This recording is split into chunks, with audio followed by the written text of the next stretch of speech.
All right.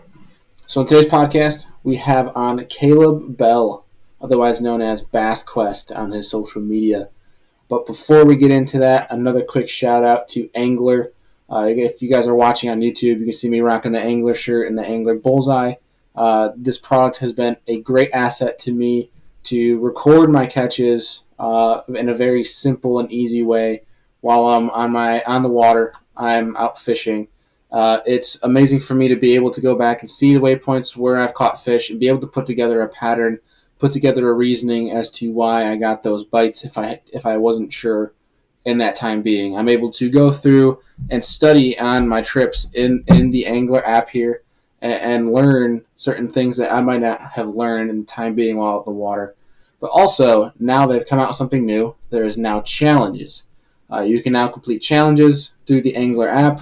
Right here, there is the Vibe On challenge. There is the TRF Quarantine Classic from Tyler's Real Fishing.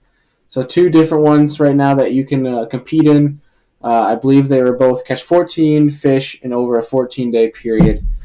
Pretty simple stuff if you can get out there and grind away. And you can win some awesome prizes doing it. So check out Angler, the application, download it to your phone. Get yourself hooked up with a Bullseye. They have some great products coming with Lawrence and Abu Garcia, so check those out. I will link that down below. But getting back to what is important for today's podcast, and that is Caleb Bell. Cannot wait to sit down and talk with him. We're about to have him on here. And this dude is an absolute hammer. He just has a really cool way, an interesting way of going about finding his fish, of going about his fishing in a way that he's going to go catch the biggest fish in the area that he's going, the biggest fish in the lake. That's what he goes out to. He sets out for. So I can't wait to pick his mindset and see how his mindset kind of differs from myself and the norm and what you kind of hear about and how he kind of gears his style to going after that mega bag that you see him catch so often. So I'm super excited. Hope you guys are ready for this one. It's going to be a fun one. Let's get to it. All right, we are recording. Caleb Bell, what's going on, my man? Not much, man. Not much. Just enjoying this nice weather. It's finally sunny down here in Tennessee. Yeah, we got some 50s in the sun. We got people out here tanning, trying to social distance on their front lawns with towels and thinking it's summer already. Exactly. Yeah, we've had a couple days breach 80 already, which is just crazy to me. We're actually way ahead. We were way behind schedule, and now I've already got fish on bed. Yeah, we're way. I mean, this time last year, I'm pretty sure we had ice, and Yeah, now we're some lakes are high 40s, if not 50s, and we're not used to this yet. yeah. So I mean, that's the it's thing. We pretty had 70-degree water temperatures when I was out yesterday. That's nuts to me. I mean, I don't know. and It's that's interesting postal things. on temps for you guys, isn't it? Well, see, that's the thing with our fish. It's like, TVA lakes, they go up and down. So, they have a winter drawdown and they bring them up. So, a lot of these fish are conditioned to actually spawn when that water peaks out. So Hmm. they won't even think about it. We have a lot of fish, and because of that, we have a prolonged spawn throughout the lake. We actually have a big spawn that goes on in May here, and there'll be 75, 80-degree water temperatures. There'll be bluegill on bed right next to bass, and there'll be shad spawning, and they'll That be just back. makes for madness. Oh, it's ridiculous. So you got a bunch of post spawn fish from the first wave. You got fish that are locked on bed. You got sometimes even some pre spawn fish that spawn way back in some of these little creeks and canals that keep cold water in them all year round. And then you got shad spawn bite. You got bluegill bite. It's madness. It really is. You can run to different parts of the lake and experience completely different fishing conditions. I gotta get once this is all over. I gotta get back down there and fish more. I mean, I went down to the Classic. I drove down to the Classic from New Yeah. York, and I had stopped on my way down, way up, but it was like for a max hour. I stopped at what was it Percy Priest Reservoir out in Oh New yeah. Nashville. Stopped there, and I my first three casts, I lost a jackhammer and a 110 because I wasn't used to submerged timber. So we don't Oh, have it in New York. So I was like casting, I hook into it. I'm like, yeah, first fish Tennessee, and I'm like, it ain't moving. That's a tree. And I was like, no head okay. shakes. No head shakes. So that was it. That was $50 and two casts. That was fun. And then stopped at Chick for a little bit. And within 30 minutes of me fishing from one of the only bank access spots I could find, had a boat pull up like 20 yards from me and cast at me on shore. And I'm sitting there like, this place is massive. Like I don't I'm know if I'm in like a honey hole or what, but it well, was. there's no respect. I mean, golly, I had a guy the other day. I was fishing with my grandfather actually into a cut, and so you can imagine there's this big creek that we're fishing our way into. Is a long point that comes out, just ultra shallow. We have the main river ledges everybody talks about, but we have also these expansive flats where the original river was flooded, and a lot of times they're super shallow shell beds when the water's down.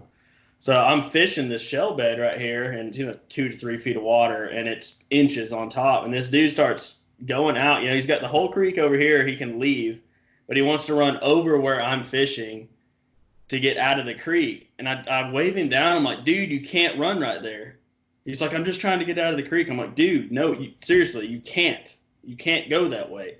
What does he do? He just keeps on going, dude. He gets his brand new Ranger aluminum stuck up there, and then he's like not talking. I'm like, "Do you need me to help you get you off of there?" He's like, "No, I think I got it." He ends up finally getting off and taking off, but He's probably run all kind embarrassed. of all the time. Good grief. Oh man, I tell you, dude, it's been a weird spring for that for me. Like, I don't know if you saw one of my posts, but like I had a guy. I posted a video of just like the typical angry homeowner type video. And Yeah, I yeah, posted because like you know how people leave bobbers and stuff off docks and yeah, in New York, like if you leave a bobber off your dock and everything and you go back in your house and you don't pay attention to it, it's technically illegal. You know, because yeah. it like you can kill species that aren't in season doing that. So Exactly. like for me, I like to just pick things up and put it on their dock so that like it's not in the water. It's Yeah, not no like foul. It's not like you're cutting and taking his rig or something. yeah. So basically, I was like, I saw that, and nothing was in season besides panfish, and he's using. It wasn't even alive either. It was this dead shiner that was like this big. So like no panfish was gonna eat it. Maybe a giant crappie, and Yeah, so I'm like changing. I see it last minute, so I'm slowing down my kayak and I'm moving over slowly because I tell the camera like I'm gonna go put it back on his. It was his lawn. He didn't even have a dock. So I yeah, was put it on his lawn, and he comes out. You can see in the camera, he comes out of his door, and he starts dropping F bombs. Like, don't you get the F away from my line? And I'm sorry, man. Like, I didn't see it. It was last minute. I mean, I had full intention. I did see it last minute, but I had full intention of taking it, putting it back. So I just yeah. instead of taking it in front of him, I told him, I was like, that's illegal. And he goes, "All right, call me in." And I'm like, "Oh, here we go. This is that time that I'm gonna have a confrontation." And Yeah, I played it off so calm. I was surprised. Like I got heated inside, but man, it's yeah, getting back to what we were talking about is I ended yeah. up making it back up to Watts Bar where there was a dealer I had to stop at. The only thing I caught down south was like 5 or 6 drum on a jerk bait. I Yeah, was like, and I threw a jerk bait because I didn't think drum would hit because I caught a few drum on a lipless. dude. And I said I threw a jerk bait. I'm like, I don't think drum are gonna hit it. So then I got smashed and it started screaming. I'm like, either this is another drum or it's giant. And it had rolled on its side and I didn't see it good enough with the dinge of the water. So I'm like, Oh yeah, oh, I'm freaking out. Like I think it's a giant. yeah. Get another drum and I'm like, all right, I'm out of here. That's the thing too. Drum like around here, you can really tell when you've got a drum on, especially in the tail race, because they'll roll on you. They'll fight really hard for a second, and you'll feel the head shakes, and you're like ah, and then you'll feel them make a roll, not like a catfish roll, but you can tell the difference. And so we catch hundreds of those things, and usually you can tell, but every once in a while you get that one that fights like a bass, and it's like, God, is that her? And the thing is, too, that's a big time winter pattern that we go with, is because a lot of times the really big drum are hanging out right with the giant bass pre-spawn, and so you'll stick 7 drum in a row, and then all of a sudden it's like a 7, 8, 9 pounder. So you always have to be ready when you swing. You can never just be like, "Oh, it's another drum." Never say that. Dude, it's really similar to up here. Some of the glacier lakes in New York. Yeah, A lot of the smallmouth will move with Lakers, and certain times of the year they'll be with lake trout. And yeah, I went out looking for smallmouth, and I could only freaking catch Lakers. And I was yeah. getting so like it was like unreal. Like we probably had between my buddy and I, we probably had over 30 in a day. And but Lee. I had caught 2 in a row, and I had cast back out, and I'm throwing a blade bait in like 30, 40 foot. And you could see bottom in 40 foot. Like, it was super clear lake. And I pull up, and again, it's still lethargic, kind of like the lake trout were. And the lake trout like to roll a little bit too, but they only do it towards the end when they see the boat. And I hook up on it. I'm like, it's not a freaking trout. And I'm just like being lazy. I'm looking around while I'm reeling it in. And I feel my line coming up as I'm like looking next to me. And I feel my line come up the surface. I'm like, that ain't a trout. Like, and I see the head come up, and I start freaking out. Gets by the boat. And the one day I don't bring my net, pulls the hook on me. It was like a 4 or 5. It was a nice smallmouth. But yeah, you make a good point. Don't ever treat it like it is a drum. Oh, yeah. I'm telling you, you always got to be ready. I mean, I was throwing a big 8-inch swim bait yesterday, and I hooked a double digit, and she just got off right at the boat there. There's nothing really I could do. It was on a mag draft, and she came up. I was throwing next to a dock, and there was some submerged wood right there. And what I think happened is she was kind of moving through the wood to get the bait, and she actually came up underneath and T-boned it instead of coming up behind it and swallowing it, you know? Mm-hmm. And so when she T-boned it like that, when I swung the hook so far back on that bait, I actually caught her on the outside of the mouth with it. And so when she came up and jumped, I could see it on the outside of her mouth. I'm like, I'm so screwed. And I tried to keep her from changing angles at all. And then, of course, right at the boat, as she went past me, it just pulled right out. I had to watch her swim down. Have you recovered from that yet? No, I haven't recovered. No. I actually had another big fish on for just a second. I didn't get to see it. It hit, and I set the hook, and there was just no give at all. It's like a stump, and then it started head shaking, and it just popped off. I think it did the same thing. It's overcast yesterday, and so I don't think they were getting a really good look at what I was throwing. I think it was kind of like a reaction. They weren't fully taking it. Yeah, when stuff like that happens and I don't see him, I just tell myself I snagged a carp. That way I try to feel better about it. Yeah. I'm just like... So I don't panic and I feel bad about myself. But that's one thing I'm going to ask a bunch is swim baits, because I'm so curious, and it's something I'm starting to slowly dive into. I came into a bunch of mag drafts this winter, and I've been trying my very hardest to not get into it, because I know once I get into something, I get addicted, and then there goes the bank account. So it's stuff like that. But before we get into it, if you want to tell everybody who's listening and watching, how you got into fishing, and who's the person that kind of instilled that passion. Well, it'd be my dad and my grandfather. I mean, they were really good about always having me either in the woods or on the water. I mean, constantly we were out doing something, and I love to hunt, but don't get me wrong, but I just really always have enjoyed fishing. I mean, they tell stories of me as a 4 or 5, 6-year-old where they could not get me off the water. They're like, oh, we got to go now. And I'm like, oh, I got to bite, we got to stay a little longer. You could never get me off the water. I'm still that way. I mean, daylight till dark, 7 days a week. If I could, I never get tired of it. And so I kind of grew into, my grandfather and I did a lot of crappie fishing, panfish and stuff, but my dad was a big time bass fisherman. So we kind of got into that right away. And I've been doing it since I could walk, really. And Chickamauga Lake has been my home lake since I could walk too. I've seen the good and the bad of this lake. From where it transitioned out of where it went from having grass, milfoil, to no grass, and it's just a really tough lake, just tons of numbers but small fish, to the transition to where the Florida strains have come in. You got these F1 hybrids, and now we're catching hundreds of double digits get caught every year. I mean, a couple of my buddies have already got a few double digits under their belt this year. I'm still trying to hunt mine. I've lost 2 now that were in that caliber of fish, and got a 9.5 and a few 8s and stuff. See, one second. I write these things down, so if you see me looking down, I'm not texting. Yeah. I'm not being a jerk. I'm writing stuff down because I'm simple-minded, and I forget a lot. But I have a question for you in a second. But I don't know if I'd rather be jealous that you've hooked into 2 double digits, or glad I haven't and lost them, because I feel like the mental destruction it would have on me for losing two double digits would be nuts. It's just like, I always equate it to kind of like hunting a really big buck.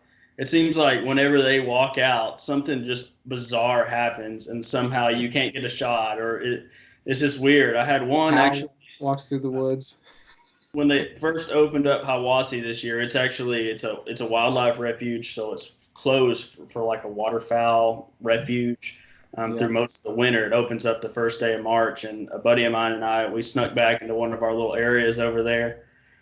And I was throwing this Japanese chatterbait. It's actually called a D-blade chatterbait. It's really cool. It's got a crazy action, tiny, tiny blade on it, just super unique. And I knew the fish hadn't seen it, and I knew I was probably going to get bit. But the problem I noticed right away, it had this small hook, like a really small light wire hook.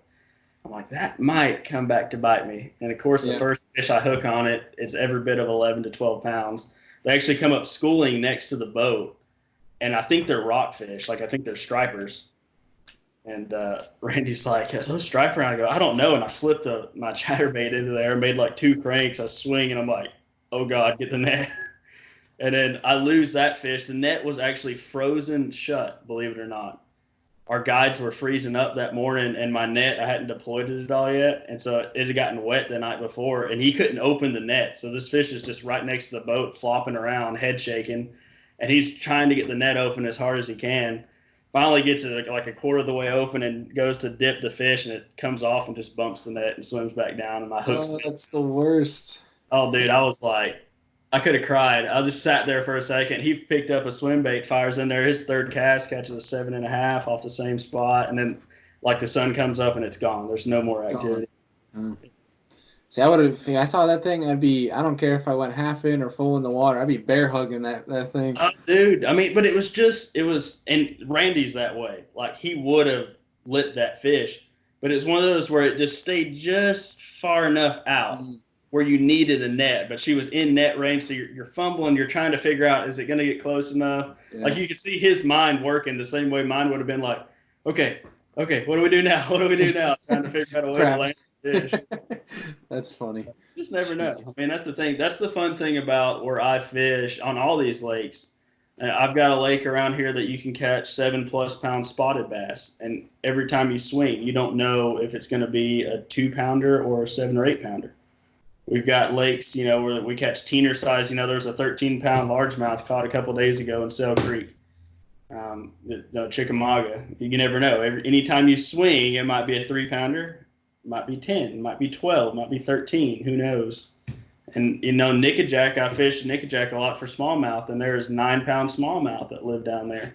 There was 3 that were high 8s that were caught in tournaments last year and weighed in down there. It's really dumb, the amount of trophy caliber fish that just kind of live in my general area. Within an hour, I can get to kind of like the upper echelon of any species of bass up there. So I have a question on the smallmouth, but before we do that, I want to go back a second because you mentioned an F1 hybrid after you talked about floor strain. I've never heard that used before. What is that? Okay, so the F1 hybrid. So this is what a lot of these giant fish, like when you see baccarat, like Mexico fish, these really fat, obese fish, and really a lot of fish now in California are an F1 hybrid. And what happens is when you have Florida strain stocklings, so you put those in a lake, right? And a lot of times they put them in a lake where they're not super well suited. Around where we are in the Chickamauga, Tennessee, you still have seasons. You have a lot of cold weather, and Florida strain bass do decent in that, but not great. But what happens is they end up spawning with a northern strain bass, right? And so you have the genetics of both together, and that creates that F1 hybrid bass. That is the bass that are giant fish in our lake. I think they did a study on that a few years back, and it's something like 80% of the fish over 10 pounds that are caught in our lake are a hybrid. They're a F1 hybrid. They're not actually a Florida strain, and they're not actually fully a northern strain either. So are there key details on those fish that you can tell if they are an F1 hybrid? No, not really. You have to actually get a fin clipping. But you can see a lot of times you'll catch those like leopard-looking Florida, bass. I'm talking about. I don't know if you've caught a lot of in Florida, but they like blotchy leopard pattern, almost like a green smallmouth. Like that's the way I would describe it. So I do catch those, and you look at them, you're like, hey, that's probably a Florida strain. And then you catch these like look exactly like a little Michigan football, and you're like, it's probably a northern strain, but really the line blurs after that. I mean, you can't really tell other than a lot of times they're built like a freak of nature, Oh, yeah. Yeah. Dude, Sunday I was out on Cayuga up here in New York, and I caught a 17-inch smallmouth that was 4'6". That's insane. As a balloon. And I'm sure Alex probably talked with you about this, but see, our smallmouth are not like that. A lot of our smallmouth are river-oriented fish, and so they're built what I would consider more like a Alabama spot, kind of that torpedo shape. So I've caught 24 and a half, 25-inch smallmouth, but they only weigh, 4.5, 5 pounds, something like that. Yeah. Now, pre-spawn right now, if you catch one that big, it might be 6, 7, 8 pounds. Good grief. A lot of times you'll catch them in the summertime and they're just a long, skinny torpedo. They're designed specifically for fighting that current. They have huge tails, even bigger than the fish that you catch in Michigan and stuff. And that's why you see like a lot of the kayak tournaments, a lot of people gearing towards those smallmouth because those big tails get you more inches and that gets you the win. So Exactly. it's stuff like that. Spotted bass too, these Alabama spots. If I was going to fish a tournament and it was a tough bite, I would probably run out to Parksville and catch a bunch. You catch a 3-pound spot up there, and it's 22 inches long. Good grief. So I mean, you catch an average day, and you end up beating a lot of guys that might have brought in 20 pounds of largemouth. Yeah, and I was gonna talk to Alex about because we had talked previously over Instagram about this idea that we think that there's 2 different strains of smallmouth. Oh yeah, but it's one thing I wanted to mention in the podcast with him, but I'm holding off for the podcast we have coming up. Exactly. That's going to be a big topic there. Yeah, because I completely, fully agree with you there. It's because it's crazy, Yeah. Like just spots versus Alabama spots. I mean, they are a spotted bass, but they're so different in where they live, how they eat, what they do. It's the same thing. Dude, it would be nuts to see a northern strain, like if there are such as a northern southern strain or northern Florida. Not obviously you get the concept what I'm trying to get at. Yeah. For smallmouth version of smallmouth. Holy crap, that would be incredible. But Ben and I have been talking about that for a while now. It's like I need to sneak some of my southern, 25-inch smallmouth up there to breed with y'all's, freak like panfish looking smallmouth and just see what happens. Like just put them in one of those little lakes, pothole lakes in Michigan, and see what happens. Dude, freakish. It is ridiculous. I caught another on Monday. I caught another 4.5 pound smallmouth, and I think it was 17.5 inches long, and it was 15.25 inches girth. Dude, it was ridiculous. I'll send you pictures after this. It's nuts. Like it's not. We were talking. We were like, screw football. We're going. This is bowling balls that we're catching right now. They're more circular than they are long. It's like a rugby ball. Yeah. The way we were joking, it was like, you ever seen Jurassic Park where they're going around and the little clear balls and they're driving those around the park? It's what the freaking smallmouth they're looking like down there. I love it though when they're like that. Oh, dude, because they just fight so much harder because it's so much more drag you're bringing in. It's crazy, and especially this time of year because this is when they're making their shallow swing. They're all pushing up and and they're so stupid, jumping like crazy. Yeah, and it's so much easier to trigger them to bite than a largemouth. Oh yeah. You put it in front of their face, they're gonna eat it. That's the way our little river smallmouth, when they get up, when that current's running, they get up shallow like that. They're hard to handle. Especially if you're throwing, they get on a little crankbait bite a lot, like these mid-range crankbaits. You see Alex, he's done a ton of videos on those like small body cranks, bandits and wiggleworts and rock crawlers, you name it. We've got them all, throw them all. Yeah. But those fish, I swear some days you'll have like a 50% landing ratio because they'll be up in 4 foot of water and they will literally, when you set the hook, they start tail walking and they don't stop till they get to the boat. I've had them swim just like this all the way to the boat. I'm like, oh my gosh, settle down. Get in the net. Just want a picture. Just want to take a picture with you. Yeah. I lost a crap ton of fish, but I kind of noticed something cool. I listened to a podcast a while back, and I say a while, maybe a month. It was after the Classic, and it was the Ike Live with Hank Cherry. Ike Live. It was Bass with Hank Cherry, and he talks about how he triggers a lot more bites on a jerkbait when he brings it back to the boat, how he just does like a little sweep to a certain direction, how he changes the direction of his bait, and they'll have a fish that tails it, and that simple change of direction triggers a Just bite. like Swimbait, yeah. So essentially what happened is, on Sunday is I noticed. So I was digging a trap. Yeah. Water warmed up to 47, 48. So I was in 6, 7 foot foot of water, rock piles, and I was taking a trap and I was just burying the nose into the rocks. And Yeah, so I was yeah. getting bites, but I was noticing on the way back I had a lot of follows. They would follow back to the boat, and that was it. So I tried it once. So I just did a little sweep to the side along the boat, almost like a figure eight, like you would for muskie, Exactly. and Just smallmouth that just loop of the line. smacked it. Exactly. And I was like, it's just like one of those light bulbs that goes off. You're like, this does work. See, Okay. we do that with big swim baits a lot specifically, and regular swim baits. It's where you're on a drift. So say tail race fishing for smallmouth. That's a good Yep. example. You're intentionally letting your line, instead of keeping your rod tip up, you're putting your rod tip down so that current is creating a bow in your line, right, as you're drifting. So as that bait's tracking, it's not tracking directly towards the boat. It's actually tracking like this. And so what happens is when you throw, you get right up against that riprap or bank or whatever you're on, and a lot of your bites come in that first third because it's kind of running at a 45 with the bank. Yeah. And then tons of them happen when it turns and starts kind of coming out like it's trying to escape and get to deep water. Pegged by especially spotted bass and smallmouth because they'll be following it along the rocks, and then when it tracks out, they'll hit it, either that or they'll be suspended out. And when that bait tracks out, they'll follow it, and then when it turns to go towards the boat, you'll feel it just drag a little bit more, and they'll peg it right then because it's making just a small direction change, and they'll crush it. But we intentionally do that with big swim baits a lot, but it's opposite. So instead of the bow going away from you, you actually continue to troll. So you're fishing relatively quickly with the big swim bait. You fire it out there and you put your rod tip in the water basically, and you get a reverse U effect.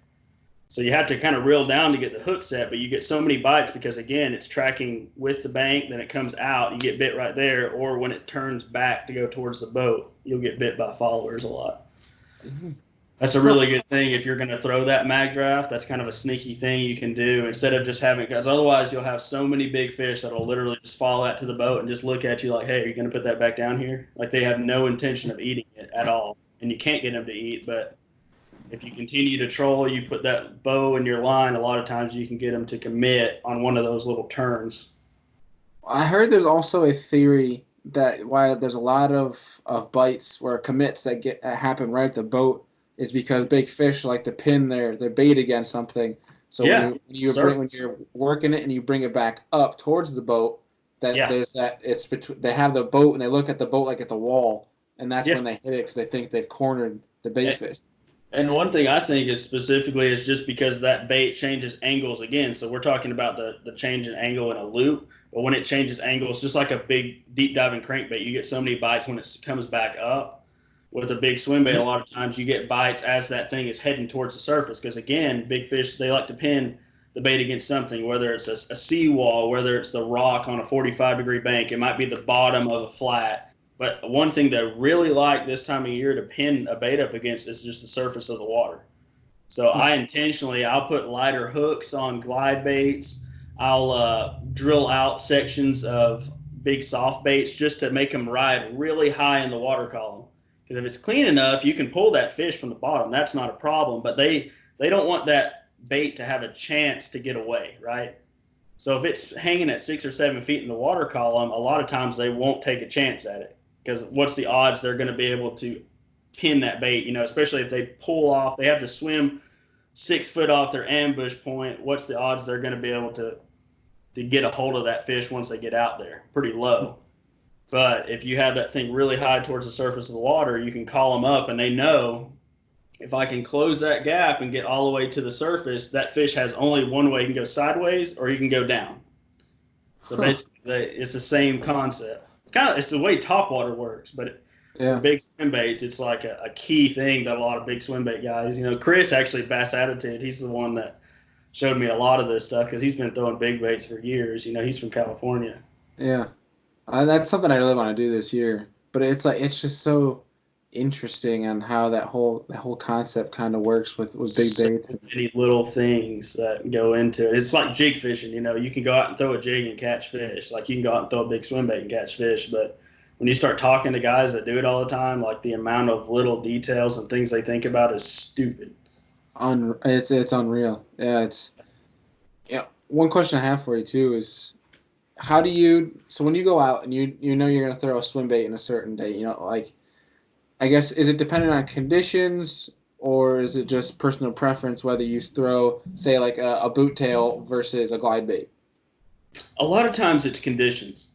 Okay. So early in the year, we throw a lot of big paddle tail swim baits. So a lot of these big like mag draft style swim baits, and it depends. Like sometimes in the fall or in really early in the year, we have some that are that sit on the bottom. They have a jig hook. Maybe it's a HUD. A HUD style bait, something that's going to get down there and you can just creep bottom with, right? And it's usually a big soft bait. A lot of times that time of year, unless you get a warm front or something like that, we're talking, early pre-spawn, 50-degree water temps to maybe 55 is the way I would say it. We use something on the bottom like that. As soon as you get, it's really, I don't know, you guys probably have a lot of spinnerbait fishing up there, but when that water hits like 55, 60, it's you feel that. You feel like these fish are in the middle of the water column. They want something. They're sitting down there, but they're looking up. They want something just above their heads. And that's when that mag drive bite kicks off. A lot of these soft swim baits that you can keep in the middle of the water column, 6, 7, 8 feet, right? And then when you start getting into 60, 65-degree water temperatures, a lot of these, we use a lot of soft plastics that stay really close to the top that we've modified to stay way up there, or we'll use glide baits and big glide baits. So like a Depths 250, S-Waver 200, something with a methodical, a wide glide to it. After that, you're in spawn time, you get into the summer, and then you're using what I call, and what other guys call like a cover glide, something that's got a really tight action that you can really move quickly, kind of similar to like a bull shad, kind of something that you can move fast, something hard that you continue to use. The only time I use soft plastics kind of after the spawn is I like some of these bigger ones that I keep higher in the water column that I can use as almost like a weight bait, or I can skip them. I've got some 8 and 10-inch swim baits, so I can skip a mile underneath docks and stuff and retrieve them like that. So there's a whole bunch of different, and you have to play with it depending on your lake, as far as colors and stuff like that. But you really can't go wrong with just, if you want a good starting bait, like a big mag draft. I tell you, a really good starting glide bait is a Shine Glide, Savage Gear Shine Glide. I think That's what Ben caught his big fish on when he was down here. He caught a 9.6 over there at Dayton. But we've caught so many big ones on that thing, and it's like a $20 glide bait. Oh, perfect. The worst casting glide bait on the planet. My God, it'll kill you as far as how bad it casts. Like windmills every freaking cast. But Oh, really? it gets them, so you got to throw it. Yeah. And that's one thing I really want to start throwing this year, because not only just for the fish catch, but like just because of how good of a tool it can be as a search bait is what really intrigues me with it. With your clear lakes up there, my goodness. I mean, the sky is the limit for that. We have a lot of dingy lakes, or moderate visibility is what I would call it, 3 to 5 foot. And it's literally amazing. Like right now, I could go back into some of these creeks, tie on a 10-inch bait, like just the biggest bait I got in my box, and just treat it like a spinnerbait. Run down a bank on my trolling motor on pretty much high and make a few casts, and I can pull fish from 20 to 30 feet away sometimes from brush piles just to come look at it, and they'll swim back and you know where they're at. You come back later with a shaky head, you can throw a wacky rig on them later, anything. So sometimes they'll even tee off on that bait and you'll end up catching them, but a lot of times this time of year you just get a bunch of big follows. But then you know where they're at. That's the thing. Our lakes, we have huge lakes, right? But they fish really small. So these fish get congregated into areas, and then they're really migratory. They'll push back miles into creeks sometimes, or they'll push back way into flats. And so you can cover water all day long and never really know if you're around fish, right? Especially if the bite's a little tough that day. Yeah. So say if you put it in front of a fish's face that day, they might eat it 30% of the time, and you'll have some of the toughest days of your life. But if you have a big bait, at least you have confidence. I fished a big bait for 2 hours. I know 3 places where there's some fish over 5 pounds. I go back and fish. Yeah. So to So me, he's on never some there. days, it makes all the difference in the world. Just being like, hey, at least I know where some big fish are. You know, if You I know can't they're catch them, there. that's on Yeah. me. Yeah. Yeah. No, for sure. That's interesting. So before we get too much more into the swim baits, because I feel like I can ask you a million questions about the swim baits. Days. Um, when did along your your fishing career since you started, when did you decide you wanted to start making YouTube videos? That's kind of funny. Like, I can't really remember exactly why I decided to start.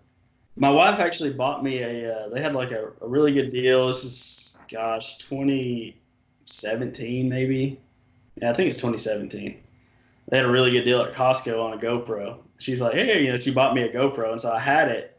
And I started filming videos. Well, one reason I do that is because I was actually, a lot of people don't know this, I was in a really bad car accident when I was a kid. Oh, really? And so I don't remember a lot of things before that, before I was 7. And I lose memories relatively fast now. So I don't keep or retain things as well. And so that's one of the reasons why I kind of got a little bit more serious about it, because I thought this is cool. I can just record myself fishing and I've got those memories kind of saved on here on my videos. Yeah. Have a cool Yeah. day. And it started out as just me, I'm sure it's probably the same for you, just sitting up there having a GoPro recording on my chest or behind me and just posting up some fish catches, just Yeah. literally no music, no nothing, No. hardly any commentary. And people were eating it up. I think it's because the lake that I fish is so popular. People just, they probably just wanted to see where I was fishing, honestly, and how I was catching fish. They're spot Yeah, burning on YouTube. Yeah. exactly. So that's kind of how it started. And then I just, I think a lot of it's just Becca, my wife. She's like, you know a ton about this. You should just start teaching people how to do it. I'm like, yeah, you're right. So all the, I put thousands and thousands of hours into researching this stuff. I'm sure you do too. I'm always reading articles. I'm always watching videos. I've always been applying this, and I've been doing it for years and years and years, just perfecting my craft. Yeah. And so I started making videos about that and just teaching some people about some stuff that I figured out along the way, and that's pretty much the rest is history. I have what I would consider a semi-successful YouTube channel. I post whenever I can, when family, and work and stuff allows me to have time to do it, and just my fishing schedule. I'm a fisherman first, by far. So a lot of times I'll go out there, the camera doesn't get turned on or the batteries don't get changed out or something, because I'm out there to go catch fish, to have a good time like I always have been. And sometimes you get a good video out of it. So Yeah. If you press record, you press record. If not, then whatever. yeah, exactly. I was like, Yeah. sorry guys. Yeah, sorry y'all missed that fish catch. It's caught a 6-pounder. Yeah. You can tell how much social media is like blown up when it comes to the point where it's like there's people who I'll watch on YouTube and they'll post something super cool like a big fish on Yeah, Instagram, and I'll be like personally upset because I didn't have a YouTube video over it, and I'm like, damn, I just yeah. wanted to watch you catch it. Like, There's a lot of guys that, or they'll like that. I'll have a video and it's like I catch an 8-pounder, but I didn't get the full thing recorded, or like the audio's bad, and people are like generally upset about that. And I'm like, sorry, man. sorry, I've I been don't appease you to guys you. for a long time. Yeah. It's not the Oh, pro. I'm by no means a pro angler, quote unquote. just a guy filming Just going a out to guy the who loves lake. to fish. Just a guy who loves to fish. Love it. So Yeah. one thing I noticed that you posted a while ago, um, and it was cool because you were on a kayak and you could see Yeah. the snow in the picture, but Yeah. you fished a kayak derby. Uh, was that your first one, or is that something you've done for a while? No, and I have to give all the credit for any of my kayak fishing and stuff like that. I have to give all the credit to Eric Ramirez, TN Bassin. And he fishes tons of kayak derbies. I think he's a Hobie pro or whatnot. He's sponsored by Frontier Outdoors, but he's got 2 of those big Hobie 14s. Okay. So a lot of times he'll have a little derby on Chick, and he usually invites me to go fish it with him. So I get to pop in a really fancy kayak and be all cool for a day and catch some fish. But I've actually fished a couple kayak tournaments now. It's funny because I've finished 4th place in both of them, so I got pretty good odds. I can't win them, but I can catch 4th place. Hey, But still top 5. Take that. Yeah. yeah, I'll take it. It's so funny, but Yeah, that one we got out there. It was brutal, dude. I'm talking brutal. Blizzard whiteout conditions. You couldn't see anything, and that's weird for us. Like we don't get snow like Yeah. that. But at one point, Eric and I were a cast away. We were fishing this little current break in a creek, and I couldn't even see him. Like 30 yards away.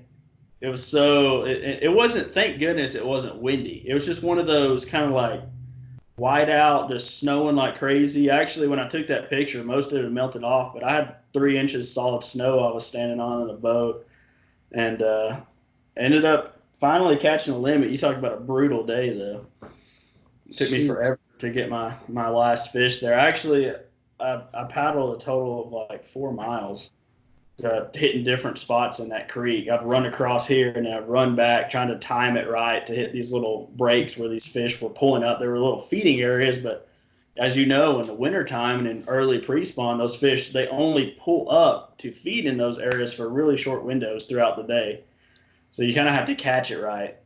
And finally, I was able to get my last bite on a flat and had to like go full speed back to the ramp. We threw him on the truck and went to the little meeting or weigh in at the pub down the street and That's got my awesome. check and everything. That's crazy. Is so I know you obviously you've done kayak derbies, but do you do any like the boat tournaments at all, or is it just a kayak thing? Actually, I fished last year was like a record year for me. I think I fished 14 tournaments. I hardly do it at all. But they were just 14 tournaments. That's a bunch. yeah, well, I mean, these are the small tournaments. It's Oh, like a weekday tournament or something like that.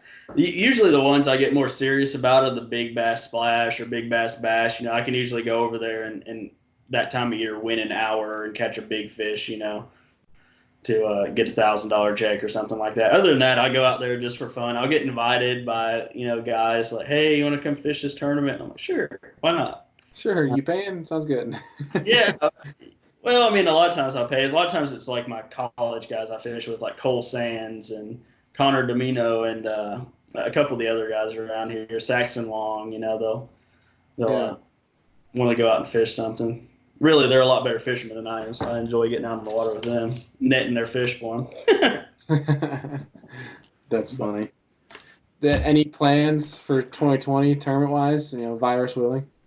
uh, well, that's the thing. Like right now, everything's up in the air. Like all the, we have our CBA is kind of like the big trail around here, Chattanooga Bass Association. All those have been canceled until like late May. The catch tournaments have been canceled. A lot of the weekend derbies are kind of up in the air, or there's just a bunch of people fishing them, and it's kind of like under the table and stuff like that. So until all this COVID stuff kind of settles down, there's not going to be a real set in stone tournament schedule or anything like that. If they do the Big Bass Splash here this year, or the Big Bass Tour, I think is the one that comes in May, I'll probably fish it because I'm pretty sure I can cut a good check in it, maybe even win a boat if I can land some of the fish that I'm usually on then. So I'll probably fish that. I might fish some nighttime tournaments with a buddy of mine just because it's fun to go nighttime fish in the summer. Other than that, I don't really have a ton of plans. Nice. Well, hopefully this thing passes so everybody can get back to. Yeah, I like working and being able to have a screen of Bass or MLF or FLW yeah, so I can watch and distract myself of not working. So yeah, yeah. it's nice. Now I have to work. I mean, jeez, but it's Yeah. stuff See, like I, that. I work in construction, so I'm still considered an essential worker. So I'm out doing things like nothing has changed at all right now, which is not a big deal. I like it. But yeah, it's weird. I'll tell you one thing that's crazy around us is the actual, there's TWRA, which is like our wildlife people, right? Our rangers and everything. And then there's the TVA. The TVA is the one that manages the lakes around here throughout Tennessee, these Tennessee River lakes. They're the ones that run the dams and all the discharges and all that. Well, they've shut down a ton of their ramps. So there's places of the lake that are super crowded, like a lot of the mid lake areas I really like to fish, but they're the only ramps open. So they're just packed. I mean, you can't even hardly get a spot. You're walking to get back. But some of these other areas, like I put in at Nickajack, there's a road called Suck Creek Road, and it's the only ramp on the upper end of Nickajack open, period. And so I put in down there and had to make a 25-minute run, but I ran up to the dam, dude, and I was alone up there for about 6 hours. It was the most cool experience. I got to go hit. There's a couple of places that are locked down by bank fishermen every time. Like you don't go over there because it's just rude to them. But there's a current break over there that I free line live shad, and I catch huge fish on the summer over there, like giant largemouth and smallmouth. And I thought, well, I'm going to throw a big swim bait over there since nobody can be over there. The park's closed. Yeah. Pull over there, and I fire an 8-inch swim bait out there and get crunched. And it's so funny because that was the day before that was 2 days ago. I missed that 10. Like, I caught a 4.5, dude, that just swallowed. I had to pull the tail of that 8-inch swim bait out of its, stomach. And I swing. As soon as I feel a bump, I swing with the swim. That's how fast she inhaled it. And the next cast, I caught a 5.2. Right in that same area on that big swim bait. She did the same thing, choked it like that. And I was like, this is sick. Caught like 7 big striper. And just had a good time, messing around up there. But I got to fish every spot I wanted to fish without someone being over there and me having to kind of wait and let it cool off to go hit it. It was one of those times you dream about. Yeah. No, 100%. You got to take advantage of those when you got them. Oh, yeah. My buddy, he was on the low end of Chick with his son yesterday. He said it was a ghost town on the low end because Wolf Teaver, Chester Frost, Harrison Bay, they're all closed. So he's fortunate enough that he has a houseboat in the marina over there, and so he was able to put in at the marina ramp, but he's one of probably a handful of people that wouldn't have to run an hour to get to that area to fish. Mm-hmm. So he was able to go around and catch a bunch of fish because of that. That's pretty cool. Yeah. Chester Frost. I think that's where that park there is where I bank fished. Yeah, that's a great area. Super low on the it's tough in the winter time to fish that because you almost need waders, honestly. The way that those shell bars push out so far. Yeah, I was stopping there for like 45 minutes, if that, and it turned into 10 minutes because of that boat, and I was like, all right, I'm out. Not dealing with that. Yeah. Like, good run. Good 10 minutes on Chick. At least I got to see it. What a line. All right. That's the one lake I wanted to fish. It's like on top of the bucket. It's Chick and clear, and that's really on the Chick and fish down here when when it's popping off and stuff. Really, honestly, like April and May are some of the best times to fish Chick, just because the sheer numbers of fish are stupid that you catch. Really. Go down. I went. When I lost that big one yesterday, I picked up just a little floating methylate worm and, went down, and there was literally in the back of this little creek there was a fish on every stump, just like, just as many as you wanted to catch down through there. Yeah, it is so fun. Well, let me ask you this, because I intend to try it out this summer, throwing swim baits. So I want to go to the one lake that I already mentioned. It's a relatively very clear lake, especially in the winter. But once that grass comes in, it becomes a little bit dingy. It's like, I can't say dingy because it's still like 10 to 12 foot visibility. That's perfect. So, is it better to throw, let's say, mag draft, the ones I have right now, and obviously I'm looking to get into Glidebaits too. Yeah. But mag draft, what are the perfect conditions to throw? Say an 8-inch mag draft. Yeah, that's a really good question. So one thing, what's the primary species you have over there as far as bass? Largemouth, smallmouth? Our finger lakes is what we call them, the glacier lakes. It's in the summer months, it's predominantly largemouth. There's some guys that know how to find them, the smallmouth. But like right now, it's a healthy 50-50. Yeah. Okay. So you got fish that are just pulling up. I was just thinking about that grass because when that grass gets up, the grass lines can be amazing to fish a swim bait down.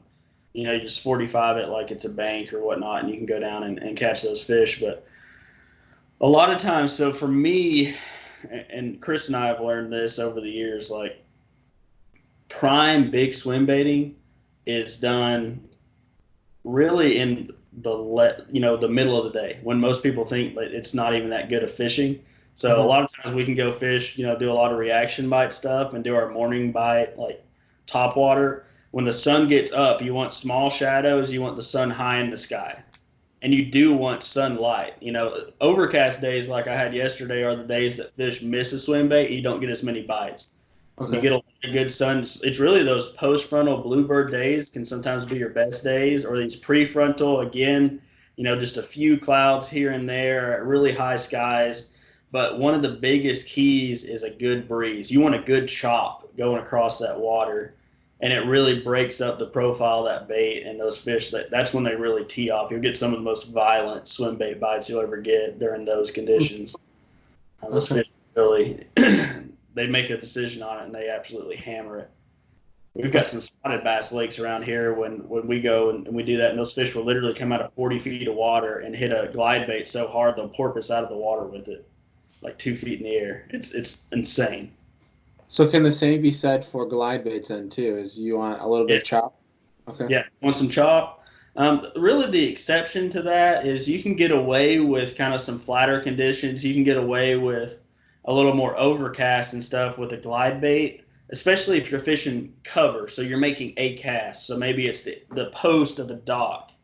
Maybe it's a log that's on a little point, or maybe it's just a big point itself. Where it comes out. You maybe got it's that spot on the spot kind of thing. You get a point, and maybe there's 3 big boulders that you've marked out there. Just the areas where that biggest fish is going to hang, and you can always tell where they're going to be. That's the thing about a big fish. They're territorial. They pick the biggest spot or the best spots on the lake, and they lock those spots down, right? Yeah. So you get to these small lakes, you run around. Like when I was up in Michigan and Ben and I were throwing a big bait, like I could call my shot every time, and he got to where he could do the same thing. It's like, oh, there'll be a big one there. There'll be a big one there. Because you knew, that's the best spot for a big fish to ambush. They got deep water close. They got the edge of this dock right here. They got a little rock pile right there. If I was the biggest fish in this part of the lake, that's where I would hang out, and no one else would be allowed in my zone. And just about every time you fire in there, and that's when you'll get that big bite, or you'll see that monster come out and look at your swim bait. Interesting. Okay. I'm so excited to see just even the follows. I feel like I'm going to be a kid on Christmas when I just see the follows start coming. I'm so excited to start throwing it. One of the biggest keys, though, when you're swim bait fishing is you have to get in a mindset more like a hunter. You're not just covering water down a bank. You're specifically going to a spot to make a cast, right? So there might be a stretch of bank or a stretch of a flat or a bluff area, and there's nothing that piques my interest except there's maybe one big log, or there's the one big dock, or there's the rock pile like we're talking about. There's that spot on a spot. The juice, it's like you hightail it there, and then when you get a cast and a half away, you cut the trolling motor back to nothing, and you just drift in. Most of the time, we don't even run sonar at all when we're swim bait fishing. I don't care if it's deep or shallow. Like you're fishing for the biggest fish in the lake, right? So any noise that is not natural, you want to just take that out of the picture. Like when Chris and I fish together, a lot of times we cut up and stuff, but when we get in a big swim bait game, like nobody makes any noise. Like we line up on these, you get the perfect lineup, you let the wind drift you exactly where you want to make that cast, and then you make that one right cast. Because it's going to happen on the first one. Swim baiting is something you make 5 casts on an area. Literally, when we're spotted bass fishing, we'll make 2 casts on a point, and we'll run like 30 points in a row to figure out where the fish are sitting. Because you're going to pull all the attention with that first cast. Yeah. There's no in between at all. So that's one of the biggest keys. Turn that trolling motor down, turn sonars off. A kayak is even better if you're out in a kayak, because you can be so quiet in those things. But even like if you have pedals or your paddle or whatever, it's like when you get close to that structure, it's like you get yourself going. It's just like a lot of guys do in Okeechobee, that you coast into that mat that you want to fish, and you power pole down, and you just sit there, right? Like you want that thing when you coast in to do that swim bait cast, you want to be getting the perfect speed and just easing in there. Nothing's going on except that you're going to make that perfect cast way past your target and bring it across and make that one presentation to that one spot for the one fish that you're after. And that's how it works 90% of the time. That's exactly how I hooked that big fish yesterday. It was a key area I've caught a lot of big fish on because it's a rock outcropping that turns into a flat, and there's one dock. And that one dock has brush to one side of it. So you have a combination of all things coming to that one area. That fish can pull up under the dock. It can sun itself because it's a floating dock, so it's got black pontoons. The stumps that are right next to it are really dark colored, and they're shallow, so it can sun itself there, and then it can pull right off. There's real deep creek channel with a nice hard edge on it, so she can slide up and down. So at any given time, I know there's one big fish that's going to be hanging out on that spot. Now, I might get unlucky one day and swing by there and make that cast, but she's pulled off. She's suspended out there underneath me and not actively feeding. But sometimes she'll be up there in that brush on one of those two stumps, just like what happened, and come up and just T-bone that bait. But I've caught off that one, there's two stumps right there, and I've caught one of my double digits come off over there, and I've caught two others over 8 off of that one area over the past 4 years. That's ridiculous. And again, that's another fish that would have, if I would have been able to land it, that would have been another double digit right off that spot there. It hurts. That hurts me. I feel so bad for you that it hurts me. But that's something to keep in your mind, though, because you'll learn, like on your lakes over there, you'll learn those spots that are there's such a great area on the lake or in that section that they always have a big fish. You know what I mean? Mm-hmm. Oh, yeah. Even if you catch one, you might come back the next day. Like you might catch a 9 off it. You might come back the next day and another huge female has moved up there, like a territorial thing. I've got some little flats like that. Same thing. It's shell beds that come way out. But the key area is there's like 4 cinder blocks on this one area. And I actually found them one day because I hit my trolling motor on them when the water was super low. And I've caught so many giant fish off of those 4 cinder blocks now. It's stupid. Like, you'll go on this point, and I pulled up to that point before, and I've caught over 50 fish on that point. But every single time, the kicker comes off of those 4 cinder blocks, because even if there's 40 fish moved up there, the one big one locks down that spot. She's like, nobody else. This is my spot. I love these cinder blocks. I'm chilling here. Nobody else is allowed. So my cinder blocks. Yeah, exactly. But that's the way fish are. They're really territorial like that, and they pick a good area. So as you start to find those on your lake, then you'll have a milk run, is what we call it when we're swim baiting. Like we'll go to an area of the lake and we'll hit a milk run. So there'll be 20 key casts that we're making in that part of the creek or in that part of the lake, right? Yeah. Then you go up and then you have 20 chances at a giant. Like there's going to be, in my mind, there's a big fish on each one of those 20 spots.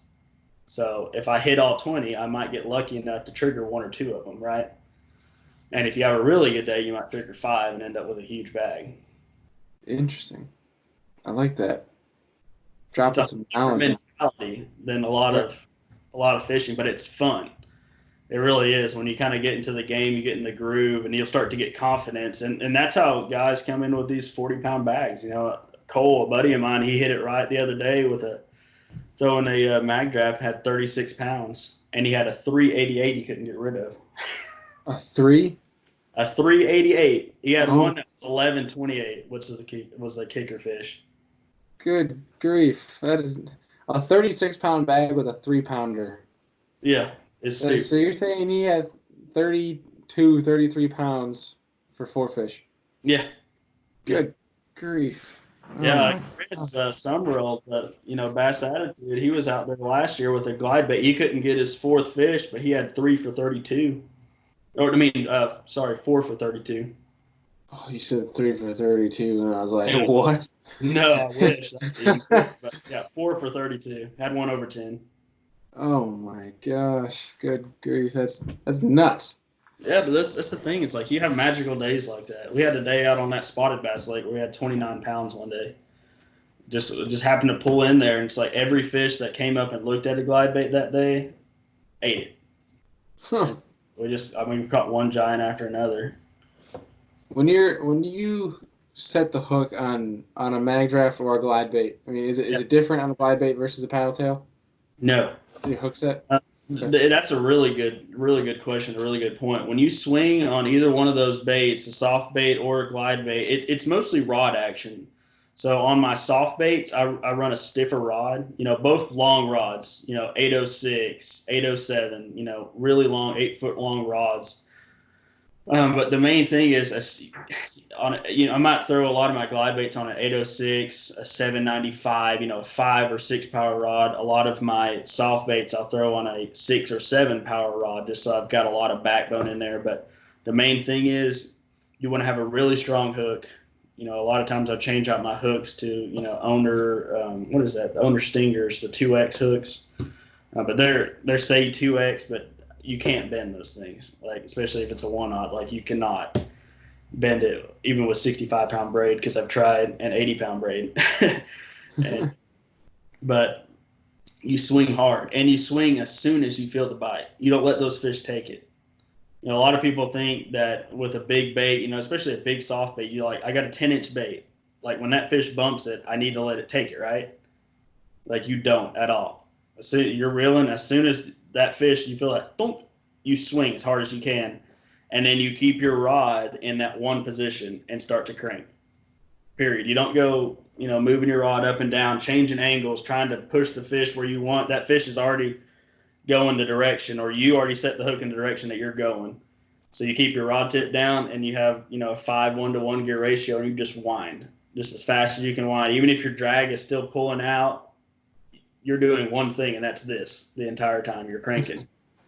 And because it keeps all that pressure on the fish, and a lot of times you can keep their head down enough, and you can keep their head turned towards the boat. As long as you do that, you've got them 9 times out of 10. Unless it's just a fluke, like that one I lost yesterday, it had it on the outside of the mouth. So I had, even though I kept her going the direction like I wanted to, even though I kept her doing that, when she passed me right here as I was going to go, you know, no way I was going to swing that fish, but I had to let her pass in order to get the net. Then that she had leverage to pull that hook out the opposite side. But the main thing is just grind that fish in. And I mean, with the rods that we throw and the line that we throw, you can boat flip anything, you know, under 7 pounds really pretty easily. Mm-hmm. So most of the time they get boat flipped. It's really good to have a partner in the boat though, so you can just, you know, as soon as we set the hook, it's like Chris and I are in tandem. You know, he's got the net or I've got the net, and it's like that fish comes straight to the boat and it goes straight into the net. You don't want him to turn, you don't want him to jump, you don't want him to dive, nothing. It's literally, even if it's a 10, 12 pounder, it needs to be a 15, 20-second fight. It's all about the tension, right? That hook tension. Yeah. Yeah. Because when you have a bait that big, it's like throwing a Magnum spoon. It's like they are going to get off of that thing unless you hurry up and get them in the boat. Like when I hook one on a Magnum spoon, I don't care if she's like 7 pounds. Like I'm going to boat flip that fish, and if my buddy gets in the net, great. If not, then it's getting boat flipped. Otherwise, they're going to come off every time. So do you really recommend the braid to fluorocarbon leader then, or No. mono leader, or? No, I started out with that, and Chris told me over and over, he's like, you're going to get your heart broke. You're going to get your heart broke. Just throw straight braid. Just throw straight braid. I'm like, whatever, dude. I'm going to have a leader. I'm going to get more bites than you, blah, blah. Well, he gets at least as many bites as I do on straight braid. And I've broken off 2 megas on glide baits. I actually broke off 2 5-pound spots that ate a S-waver at the same time. They were both latched onto it, and had to watch them like tug of war out of sight. Because I was running straight braid, huh? Straight braid. I throw 80-pound now, pretty much exclusively on a lot of my big glide baits. Huh. If I'm throwing a smaller glide bait like that Shine Glide, I'll probably bump down to 65. Some of these smaller cover glides and stuff, but I take a Sharpie and I hit the braid to make it as, you know, less visible as possible. But you think about it like this, and this is the way Chris has taught me about this, is if that fish is keying in on a bait that size, it's not going to see your line. It doesn't care anything about that. And most of the time when you're throwing these glide baits, they're high in the water column, right? So one of the bigger concerns with braid is that the fish will see the braid before your bait goes by. Yeah. Well, if your braid's floating on top of the water and your bait's up there, that fish is not, it doesn't even care about that braid. It has no idea at all until it feels on its lateral line or sees that giant bait way up there above it. So then it's in on the bait anyway. It's never going to see your line at all. You still going straight braid, even like a clear water scenario? I mean, we throw them in straight braid on that spotted bass lake, dude, and those fish, it's 20, 30 foot of water visibility sometimes, and those fish come out of 40 foot and hit that bait, and like it literally affects them not at all. Having straight braid. I'm talking 80 pound. 80 pounds thick braid. That's like rope, and they don't see it. That's but crazy. The main thing is, like, I don't have to worry about if you backlash, even on 65-pound braid with a 3-ounce bait, it'll pop it off. I mean, we've broken off depths. We've broken off 316s. We've broken off all kinds of, plus $100 baits, throwing to 65. And I got tired of it. I was like, I'm going to 80. And I haven't, even though I've backlashed with it, I've never broken one off. I about ripped the rod out of my hand, but I've never backlashed with it, or never broken one off since I switched to the 80. So with my baits, though, I run 25 pound.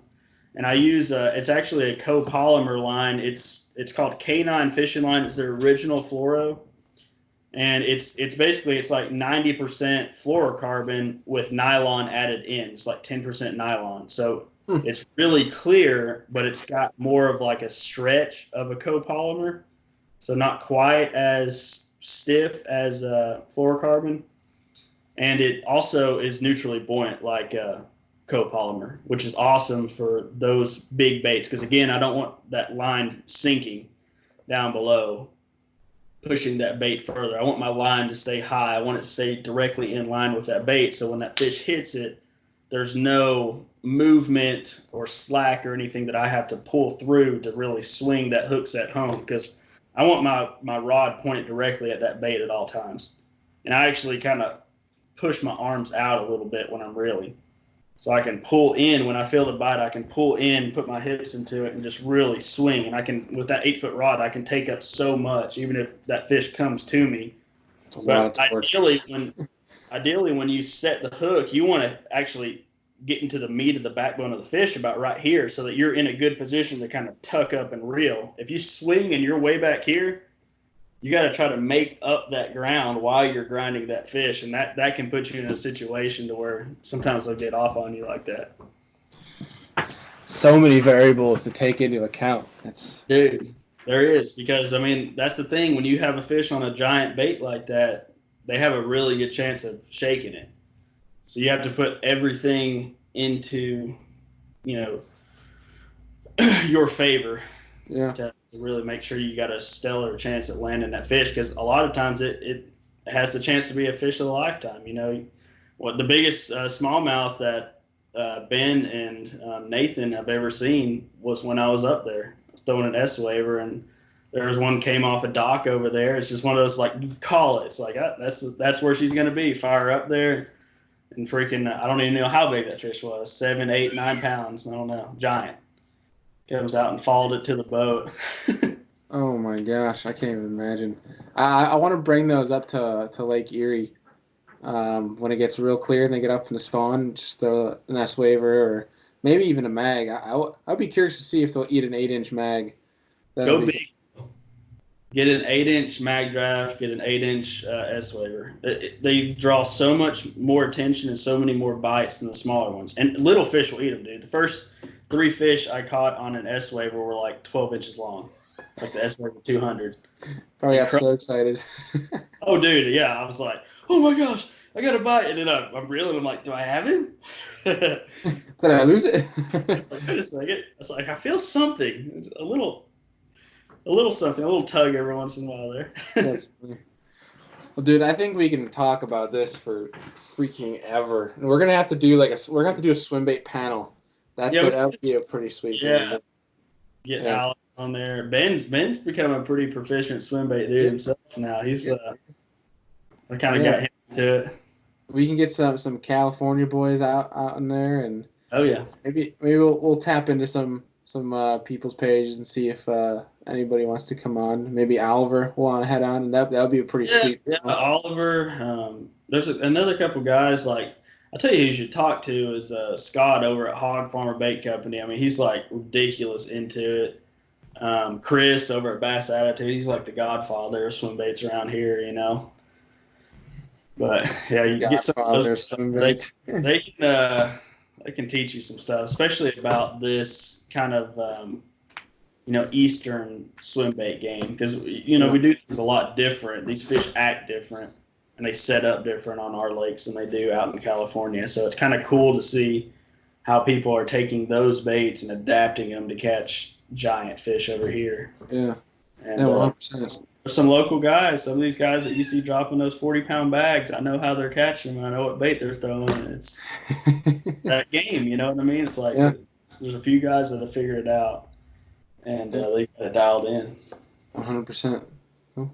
Sweet, dude. We're gonna have to have you on again so we can, do a part 2 of Yeah. the whole swim bait thing. But we're gonna transition to the closing segment we have. We have a couple questions I'd like to ask at the end. Sure, sure. Before we do, where can people find you on YouTube, Instagram, any social media you want to shout out? BassQuest. If you just look me up on YouTube, BassQuest, you'll see a bunch of my videos on Chickamauga there. And I think my Facebook is BassQuest1 because BassQuest was taken for whatever reason. And Instagram is Bass_Quest, and that's pretty much it. But if you look at BassQuest, it's gonna pop up. You'll Cool. see I got the same logo on everything, the BQ with a little mapping card looking thing on the background, so it's pretty easy to find me. We'll link everything down below too, so people just head down to the description and go give you a follow. And if you want to see big fish pictures, it's right here, right down below. Go down there. It's take you 10 seconds to go see just giants, a page of giants. yeah, we got some big ones on there. Bass Attitude too. If you check his out, Chris has got some megas on his. Good grief! Stupid big fish. I know that's what I'm doing after this. I'm gonna go browse for a little bit, but spend all your money. Yeah, right. No, I'm not looking forward to that. Some kind of entry level ones that are a lot cheaper that can get you. I'll probably start. I can't see myself shelling out $200 on these things. When I say I look at $200 and I'm like, that's a lot of terminal tackle I could buy. Like, yeah, I look at it like that just because I'm broke. So it's like more bang for your buck type of deal. Oh, absolutely. I mean, I can't tell you how many fish that I got and catch. I got on a float and fly deal, catching fish on crappie jigs. I actually won a bunch of tournaments last year doing that in the late fall when no one was catching any fish.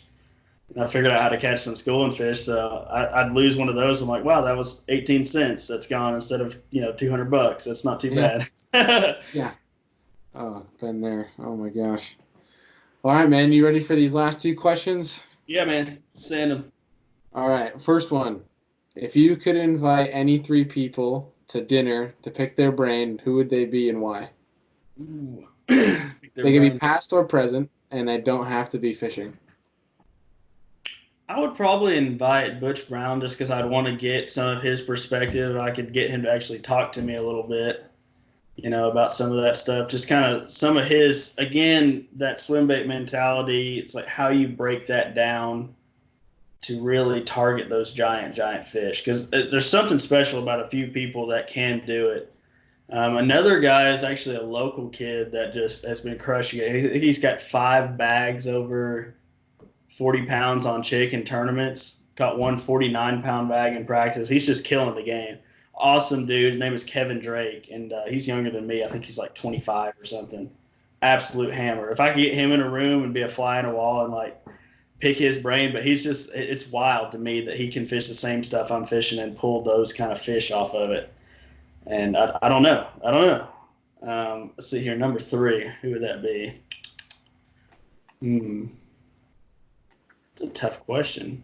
Very tough question. It's fun.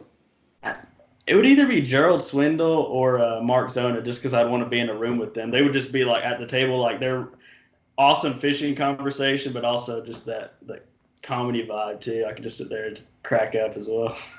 Yeah, the comedic wisdom. Yeah, exactly. Yeah. See, Swindle could explain things in like my redneck speak, so I could understand properly. Yeah. So like for Swindle, can you translate what he just said to me? Yeah, right. So for somebody like me, I'm sitting there, I'm like, I don't understand what he's saying, but you can understand exactly what he's talking about. Speaking that language. Exactly. That's an awesome trio. Even if you add the 4 of those guys, that's awesome. That's pretty sweet. Butch Brown, I haven't heard of, but I'm gonna have to look him up too. He's caught. I don't know how many hundreds of double digits he's got now out in California. If you look him up, he's got the biggest bag of 5 fish ever weighed in on YouTube. 65 pounds with 5. Had a 19-inch kick or 19-pound kicker. Yeah. You said 19 pound? 19-pound kicker. 65 pounds and 5 bass. All right. Well, I'm going to look that up after this. All right. Good grief. Oh, geez. All right. That made my heart rate escalate. All right. So last question. It's perfect to kind of wrap things up. end the podcast on. It's simple, just your favorite fishing memory. Favorite fishing memory. I think probably my favorite fishing memory was I was actually a kid fishing on the bank with my dad, and we were on actually our family lake house over there. It's one of the things that really got me hyped and just pumped on bass fishing, especially throwing a small spinner bait. And I couldn't even. I was young enough that I couldn't even cast super well at that point. So my dad, I couldn't throw a bait caster. So my dad was actually casting for me, and I was reeling in and catching these really big. We used to have a lot of big Kentucky spots in our lake, but I was catching like 4-pound Kentucky spots on every cast, and they were hitting right at my feet. You know that spinnerbait bite, like that pre-spawn, just like boom, and I'm like, oh, this little kid just these things in. I knew right then. I was like, I never want to do anything besides this ever. That's awesome. That's sweet. I haven't gotten on a good spinnerbait bite in so long. And it's not because I don't want to throw it. It's just because like everybody and their mother throws it up here. Yeah, it's just so funny, dude, because it's like a forgotten bait over here. It's like everybody used to throw them. It was like the deal. And now if anyone thinks about picking up a blade, it's like, I got to throw a chatterbait. Dude, you can pick up a spinnerbait and absolutely wreck house around our waters now. And the same thing, night fishing, it's just a staple. There's nothing, you'll have to come down and experience it one day. There's nothing more violent than a big bass eating a nighttime spinnerbait. I mean, they absolutely unload on that thing. They will take the rod out of your hands. It's amazing. Okay. I'm going to have to make a trip. That'll be pretty sweet.